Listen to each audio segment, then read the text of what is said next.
October 26వ తారీఖున మధ్యాహ్నం 3 గంటల నుండి ఒక 3:20 ఈ సమయంలో మన జిల్లాలో పూతలపట్టు మరియు ఐరాల మండలాల్లో హైవేస్ మీదే 3 అఫెన్సెస్ జరిగినాయి.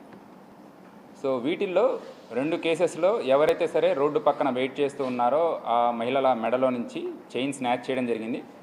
అలానే ఒక ఇన్సిడెంట్లో బైక్ మీద వెళ్తున్న డాటర్ అండ్ మదర్ ఇద్దరు ఉన్నప్పుడు వాళ్ళని మరొక ఇద్దరు వ్యక్తులు కేటీఎం డ్యూక్ బైక్ మీద వచ్చి వాళ్ళని సమాచారం అడుగుతూ వెనకాలన్న మదర్ ఎవరైతే ఉన్నారో ఆవిడ మెడలో ఉన్న 2 చైన్లు లాగడానికి ప్రయత్నించేటప్పుడు ఆవిడ దాన్ని అడ్డుకోవడము, ఈ ప్రయత్నంలో ఆ మదర్ అక్కడి నుంచి పడిపోయి బైక్ మీద నుంచి కింద పడిపోయి తలకి ఇంజ్యూరీ అవ్వడం, 4 రోజులు హాస్పిటల్లో ట్రీట్మెంట్ తీసుకున్న తర్వాత చాలా క్రిటికల్ కండిషన్లో ఉన్నారు. 5వ రోజు చనిపోవడం జరిగింది. దీనిలో మనం robbery cases, murder for gain cases కూడా ఇంపోజ్ చేశాము. ఇవన్నీ కూడా గ్రేవ్ కేసెస్. బట్ ఆ రోజు మనకున్న సమాచారం తక్కువ. వీళ్ళు ఫ్రీక్వెంట్గా మన దగ్గర తిరిగేవాళ్ళు కాదు. వాళ్ళు వాడిన కేటీఎం బైక్కి ఎటువంటి నెంబర్ ప్లేట్ లేదు. సో ఉన్న మినిమం క్లూస్తో మేము 6 బృందాలుగా ఫామ్ చేసేసి టీమ్స్ని పంపించడం జరిగింది. వీళ్ళు పక్క రాష్ట్రాలు కర్ణాటక మరియు తమిళనాడులో కూడా వీళ్ళకి సంబంధించిన ఈ మోడస్ ఆపరెండి ఏదైతే ఉందో దానికి సంబంధించిన డీటెయిల్స్ అన్ని తిరుగుతూ ఉంటే మనకు వచ్చిన క్లూస్ ఆధారంగా నిన్న మనము ఒక 4గురిని మనం పట్టుకున్నాము. వీళ్ళంతా కూడా డిఫరెంట్ అఫెన్సెస్ చేస్తుంటారు. హౌస్ బ్రేకింగ్ అయితే ఏమి, ఎక్కడైనా సరే మగ ఆడ ఎవరైనా లవర్స్ కనిపించిన వాళ్ళ దగ్గర చేయడము, నెక్స్ట్ చైన్ స్నాచింగ్స్ చేయడము, బైక్లు కార్లు థెఫ్ట్ చేయడం, అన్ని రకాలుగా చేస్తుంటారు. వీళ్ళు మేజర్గా చేసేది కారు లేదా బైక్స్.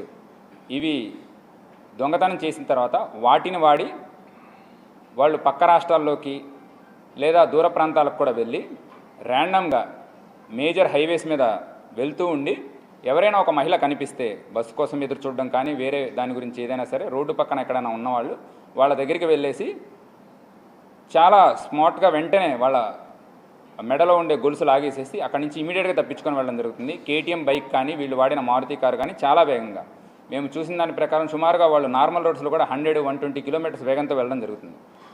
సో 3 రాష్ట్రాలలో కూడా వాళ్ళ మీద సుమారుగా ఒక 30 కేసులు పైన ఇప్పటిదాకా ఉండడం జరిగింది. మన దగ్గర జరిగిన 3 ఇన్సిడెంట్స్ని మనం చాలా సీరియస్గా తీసుకున్నాము. గత 25 రోజులుగా వీళ్ళ గురించి మనము కంటిన్యూస్ ఎఫర్ట్స్ పెట్టేసి మనం పట్టుకోవడం జరిగింది.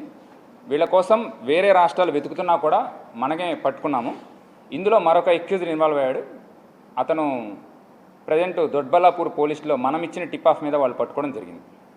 వివరాల్లోకి వెళ్తే ఈ కేసు మనం సాల్వ్ చేసిన తర్వాత ఏదైతే సరే 2 అఫెన్సెస్లో తను చైన్ స్నాచ్ చేశాడో ఆ 2 కూడా సుమారుగా 53 గ్రాముల బంగారం వర్త్ 2.5 lakhs, దీంతో పాటు ఒక కారు 2 ద్విచక్ర వాహనాలు కూడా మనం సీజ్ చేయడం జరిగింది. ఇప్పటి వరకు వీళ్ళందరి మీద సుమారుగా కర్ణాటక, తమిళనాడు మరియు మన రాష్ట్రంలో మొదటిసారి మనకు తెలిసినంత వరకు ఇప్పటి వరకు పాత కేసులు ఏమీ లేవు. సో వీళ్ళ మీద 30కి పైగా కేసులు ఉన్నాయి. అండ్ వివరాలు, ఇతను మెయిన్ ఎక్యూజ్డ్ A1 ఎవరైతే ఉంటారో శివకుమార్, ఇతను యువకులను అట్రాక్ట్ చేసి డబ్బు మరియు గాంజా ఆశ చూపించేసి వీళ్ళనందరినీ రిక్రూట్ చేసి అతను వెనకాల కారులో వస్తుంటాడు, ముందల బైక్లో మాత్రం వాళ్ళకి పంపిస్తూ ఉండి తన వెనకాల నుంచి మానిటర్ చేస్తూ వాళ్ళని అఫెన్స్ చేసేలాగా చేస్తుంటాడు. ఇందులోకి వెళ్తే మనము పట్టుకున్న మరొక అక్యూజ్డ్ సయ్యద్ రెహాన్, ఇతను 19 సంవత్సరాలు. ఇతను రీసెంట్గా వీళ్ళతో కలిపి ఇప్పటి వరకు 10కి పైగా కేసులు ఉన్నాయి. బి కుమార్, ఇతని మీద 6కు పైగా కేసులు ఉన్నాయి. ముళ్ళహల్లి చంద్రశేఖర్ ఎవరైతే A1 ఉన్నాడో అతని బ్రదరు, ఇతనికి కారు కానీ బైక్ కానీ ఇవన్నీ సప్లై చేయడం, సెకండ్ హ్యాండ్ బైక్స్ ఏమన్నా ఉంటే తీసుకొని ఇతనికి అందజేయడం లేదా ఇతను ఇచ్చిన ప్రాపర్టీని అమ్మి పెట్టడం, ఇలాంటి ద్వారా చేస్తుంటారు. ఇతని మీద ఇప్పటికీ 4 కేసులు ఉన్నాయి.